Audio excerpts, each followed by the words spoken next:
2026 FIFA football বিশ্বকাপের পর্দা উঠতে আর 4 মাসেও কম সময় বাকি। কাতারে ট্রফি জেতা আর্জেন্টিনা আসন্ন আসরের শিরোপা ধরে রাখার প্রস্তুতি নিচ্ছে। তবে বিশ্বকাপের শেষ মুহূর্তের প্রস্তুতির মাঝেই একটি সম্ভাব্য প্রতিপক্ষ নিয়ে খোলামেলা কথা বলেছেন অধিনায়ক লিওনেল মেসি। বিশ্বকাপে মেক্সিকোর মুখোমুখি হতে চান না তিনি কেন, বিস্তারিত থাকছে আরও প্রতিবেদনে।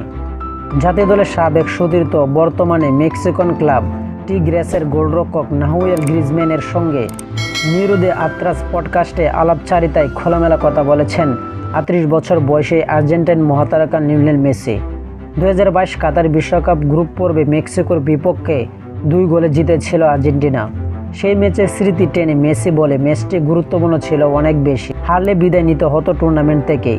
বিশ্বকাপ ও বড় টুর্নামেন্ট আমাদের প্রায়ই দেখা হয়, অনেক সময় ডু আর ডাই ম্যাচে, বলেন মেসি। তিনি স্বীকার করেন সেই ম্যাচ আর্জেন্টিনা কিছুটা ভয় নিয়ে মাঠে নেমেছিল।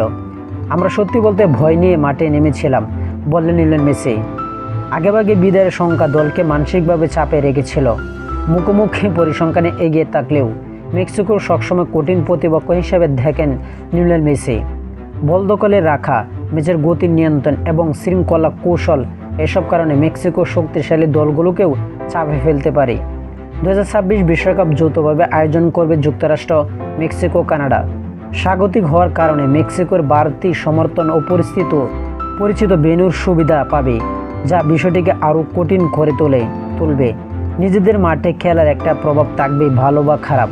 এ কারণেই টুর্নামেন্টের শুরুর দিকে মেক্সিকোর সঙ্গে দেখা না হওয়ার আশা প্রকাশ করেছেন লিওনেল মেসি। তো আশা করি যারা টি স্পোর্ট গ্যালারি চ্যানেলটি সাবস্ক্রাইব করেন না, সবাই টি স্পোর্ট গ্যালারি চ্যানেলটি সাবস্ক্রাইব করবেন।